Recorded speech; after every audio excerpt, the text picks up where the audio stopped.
Good morning, ladies and gentlemen. Thank you. Thank you for joining me today here on Pro Football Talk. Another great Sunday of football in the books. Championship Sunday, that is complete. And we have ourselves a Super Bowl. Houston, we have a Super Bowl. The New England Patriots versus the Atlanta Falcons. And so, before we kind of get into that and start to size up that matchup a bit, let's just take a look at what went down yesterday. And I'm going to backtrack first and start with the New England-Pittsburgh game. Now, I had high hopes for the Steelers because they've just been really, really great and resilient all year long. And, you know, when they found their offensive stride, it was unbelievable, the type of points they put up in just, you know, some of the games that they had. And they just looked like a team that was ready to take control of their destiny. And so, you know, to see them kind of go out like they did yesterday was a bit surprising, but at the same time, it's just a testament to how great of a team the New England Patriots are. Okay, and I'm just going to talk on this a little bit before I lose my train of thought. But, I mean, you just got to tip your hats to the Patriots. They are by far one of the best sports franchises in the history of athletics ever. And, I mean, you can't argue with that because they just get it. They know how to win. They know how to put themselves in position to be the very best that they can be season in and season out. And, you know, we think about how Tom Brady has been playing in the NFL since like 2001. And it seems like there's never been a drop-off in his play. There's never been a change, not only in his demeanor, but his effectiveness as a quarterback. And it's so amazing to watch, whether you're a fan of them or not. Like, you have to tip your hat to these guys for all the things that they do. But, you know, getting back to Pittsburgh, you know, I talk a lot about the football gods. And what I mean by that is just basically having luck on your side that day. Nobody knows, you know, what determines it, what comes into play. You know, we can talk about certain elements and whatever, but at the end of the day, it just wasn't working for the Steelers yesterday. I think once Le'Veon Bell, who's kind of the catalyst of that offense, kind of gets things going and opens other things up, once he went down, you can kind of see like the Steelers lost a bit of life. And it was just one of those things where he just, you know a guy's hurt. And it reminded me a lot of LaDainian Tomlinson a few years back when they were playing the Patriots. And he took himself out of the game. And, you know, some people might question his toughness and say, you know what, oh, this dude is faking. He needs to be out there gutting it out with everybody else. But then you think about it. This dude is as tough as they come. I've seen a lot of the hits that he's taken over the course of the years he's been into the league, and even also when he was back at Michigan State. And when you begin to understand how tough this guy is, you know, you don't question it. You think to yourself, okay, if he's sitting out, he's got good reason to be sitting out.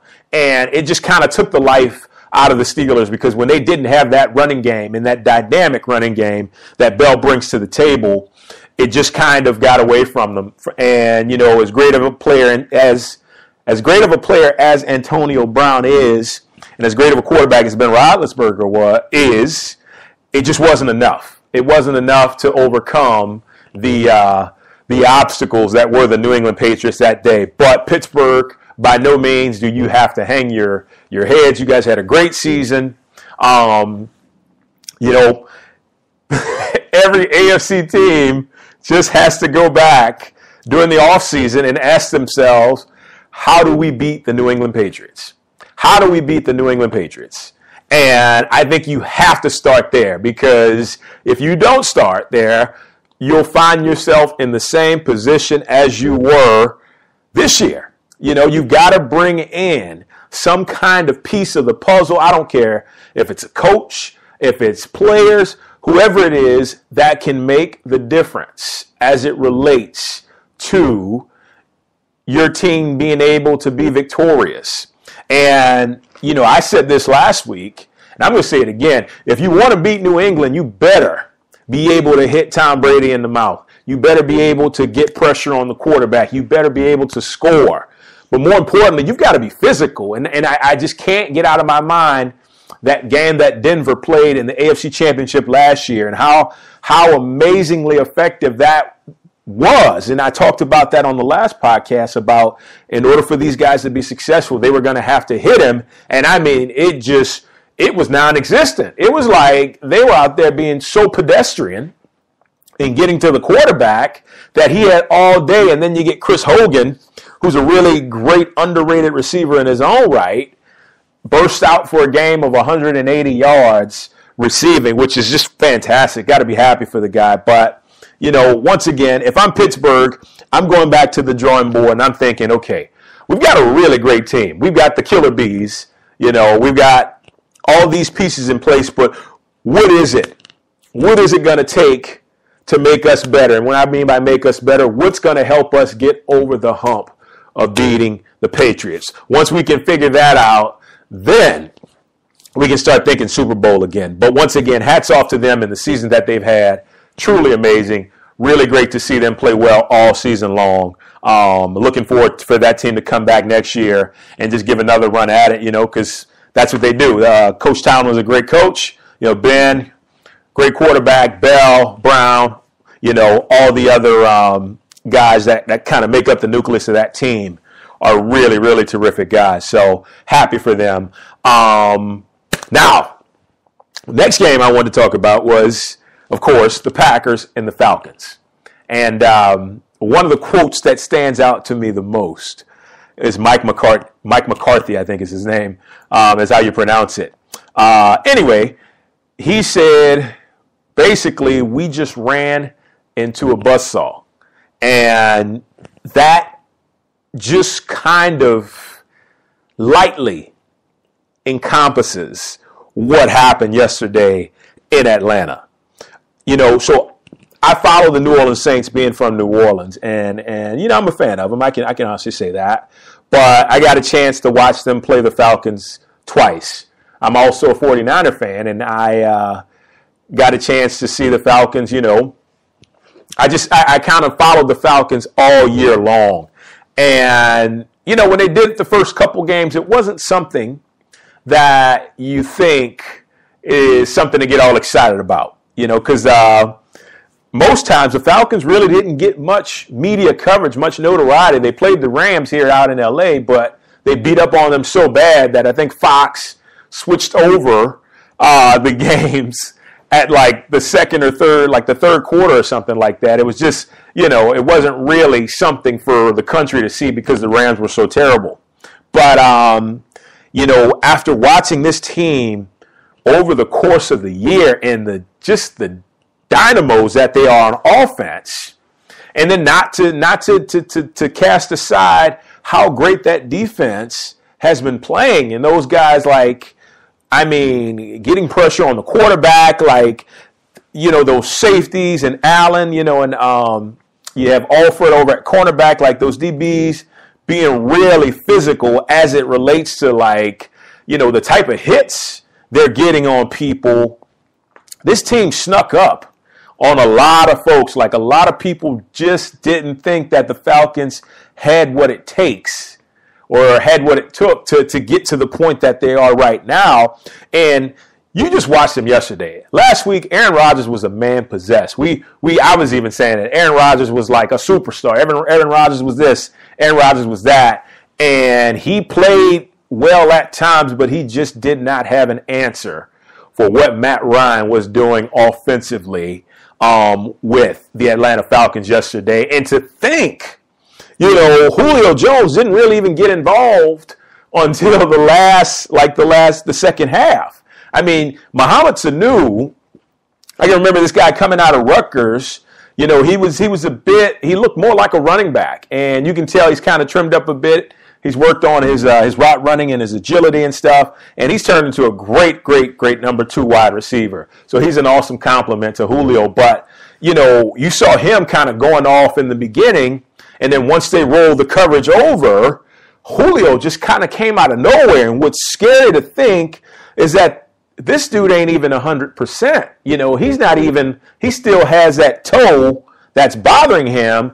And one of the plays that sticks out in my mind the most, other than like the toe drag swag, as Nate Burleson would call it, the toe drag swag catches that he had over the course of yesterday, that 75-yard touchdown where he's held and he's like stiff arming people, and then he just shows off his athleticism. I mean, this guy is just beyond amazing. And to think that he's been doing that, ever since he got into the league is astonishing. And like I said, the Falcons, you got to hand it to them. They came to play every single week. Hats off to Dan Quinn, the head coach.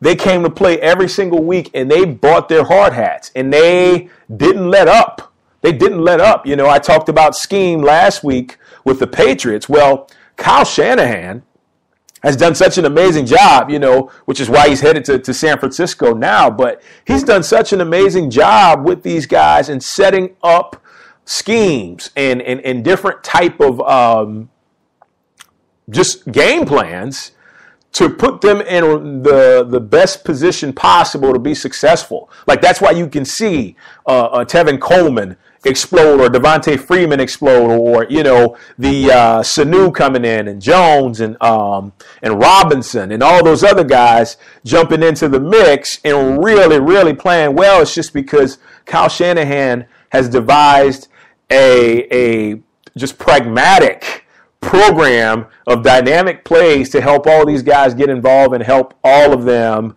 just come alive. And it's just been awesome to see that week in and week out. So that is kind of what I expect to see more in 2 weeks in Houston.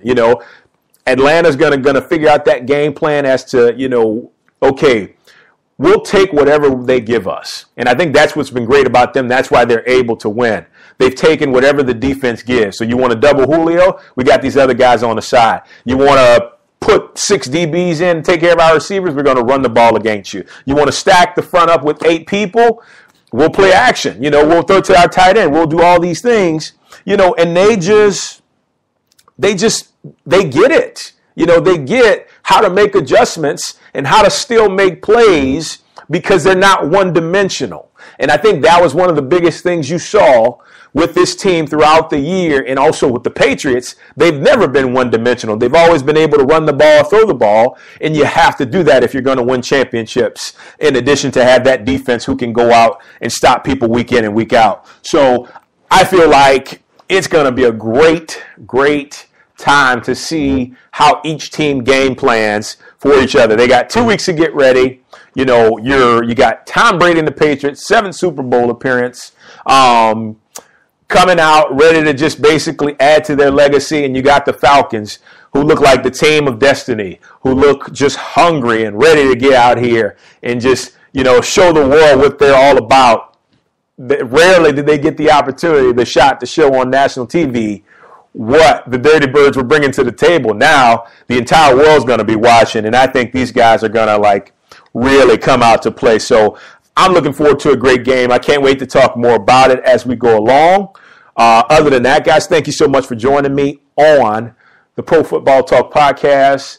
It has been truly amazing doing this and, being here with you guys. But I'm about to get ready to head out. You have a wonderful Monday. Take care, and we'll talk soon. Thanks so much.